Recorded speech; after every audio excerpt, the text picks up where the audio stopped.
Saudara, Partai Golkar segera menjaring nama-nama calon presiden yang akan diusung pada pemilihan presiden nanti.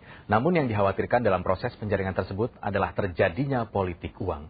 Untuk menentukan calon presiden yang akan diusung pada pemilihan presiden nanti, Partai Golkar akan menjaring 7 nama calon presiden dari kadernya sendiri. Penjaringan dilakukan mulai dari DPD tingkat 1 dan tingkat 2. Selama 1 bulan, DPD tingkat 1 dan tingkat 2 diberi waktu untuk mengajukan 7 nama kader Partai Golkar yang akan diusung pada Pilpres 2009. Proses itu dikhawatirkan bisa menimbulkan praktik politik uang.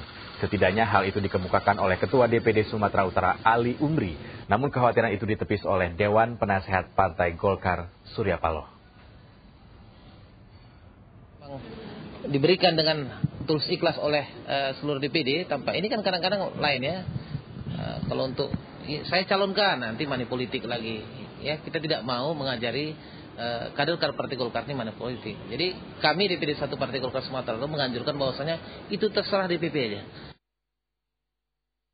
Money politik harusnya menjadi concern bukan hanya Partai Golkar, tapi menjadi concern semua partai peserta pemilu.